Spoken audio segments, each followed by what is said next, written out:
Usman Raja is a cage fight coach. Today he's training a potential lightweight champion. But he's taken on another fight as well. Usman works with convicted terrorists both inside and outside of prison since he launched his Unity initiative in 2009. He has succeeded in de-radicalising dozens of convicted terrorists and Islamist extremists. And some of that work was done inside the ring. Well, this is it's fighting. This is, a lot of when you're in the prison environments that these guys are coming from, you're validating yourself in that arena with violence.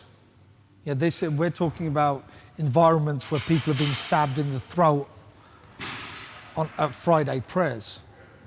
Literally. Do you see what I mean? So when I've got these guys coming in here, I'm able to take that aggression and that survival instinct that they've cultivated in there and really strip it away, but also challenge their idea of themselves from a very healthy perspective.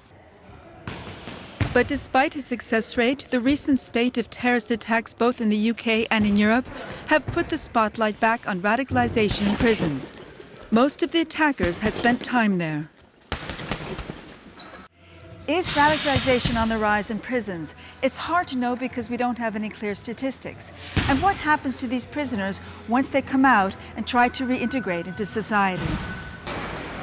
It's estimated there are some 130 convicted terrorists in British prisons. But a growing number of individuals convicted of the Terrorism Act offences are back on the streets after serving their sentences. It's created a headache for British security agencies that more terrorist attacks could take place, such as the one at Westminster last March. At this mosque in East London, Usman works with community members on identifying and helping those they feel are vulnerable to extremist ideology. He also works with patrol officers, imams and former prisoners he helped de-radicalise, such as Jordan Horner. Jordan was jailed twice for his role in a Muslim patrol which tried to enforce Sharia law on Londoners by shaming them in YouTube videos. When you enter a prison system and you're already notorious for certain actions and certain situations, there was not that sense that I was vulnerable and people was trying to radicalize me. It was completely opposite. It was the sense that they was worried I was trying to radicalize other people. Hence, in my prison sentence, I was transferred numerous times, kept in segregation, kept moving wing, moving different parts of United Kingdom, finally ending up in Belmarsh, which was, high security prison. And to be honest, it only sort of cemented my ideology. It didn't change it, Don't be allowing us to puke outside the mosque. Jordan had converted to Islam when he was 16.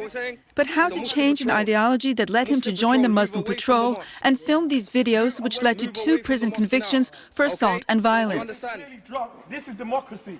This is freedom. This is secularism. We clearly need Islam. Move away from the masjid. Go away now. Don't come back. But when he was released the first time, his probation officer suggested he contact Usman. Jordan says Usman taught him to embrace a more open-minded and tolerant interpretation of Islam. Usman also got him training in martial arts. When I first embraced Islam, the first sense that I got was a sense of brotherhood, and certain individuals, they would exploit that.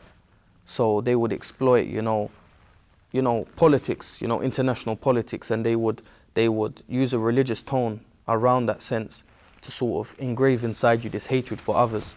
And it was once I had time to reflect and think and analyze what I had done.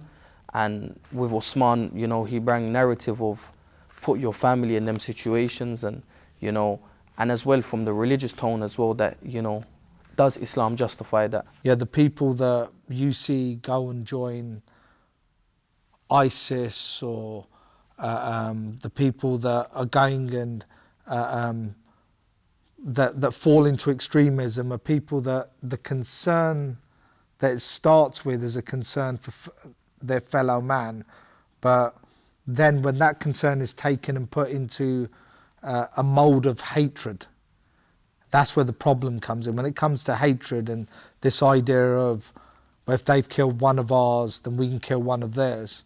Then when you actually explain, well, actually, from a traditional Islamic point of view, that when you're dealing with humanity, if one part of it hurts, all of it hurts.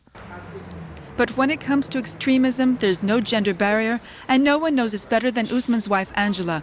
She works with convicted female terrorists both in and out of prison. Here she trains community members who will soon be working with released prisoners.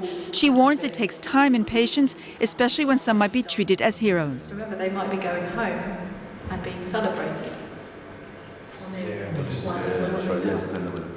A medical doctor with 4 children, Angela says what happened to her after the November 2015 Paris attacks is one of the reasons she continues her work with extremists. I was walking through just a store with my 2 little girls at the time, and the French attacks had just happened, and my daughter, who's sort of 3 or 4 at the time, and this man walked past us and she said, hello. And he said, "Don't say hello to me, you Muslim scum." What did you just say? And he said, "I said, don't talk to me, you Muslim scum." And I was completely in shock, and he said, "Look at what your people have done in Paris." That reaction, that Islamophobic reaction, builds up the jihadist rhetoric. It builds up the extremist, the Muslim extremist argument that, look, they are against you. Although the overall number of Muslim extremists in the UK is small, its impact on Britain's Muslim population has been widely felt. How to stop the rise in Islamophobia, but also to de-radicalize and reintegrate extremists back into mainstream society is a main goal not only for Usman and Angela, but also for this man, Ashfaq Siddiq.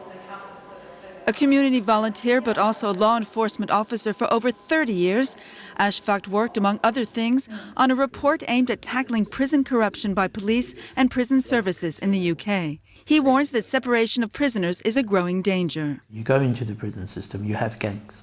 You have the Muslim gangs, you have the Christian gangs, you have the, unless we can fight that battle and win in the prisons, you're going to get more and more and more of this. Because at the moment, all the Muslims end up in one area, including those who are in there for certain radicalisation offences and what have you. And some of these people who radicalise people are very charismatic people. Very clever, very sophisticated, very charismatic. They know what to say and what buttons to press in individuals who are already in a vulnerable position, who need some support, who need some protection, and who've got nothing else in life. Winning the battle against extremism and radicalization. It's a fight Usman Raja has vowed to continue both inside and outside of the ring.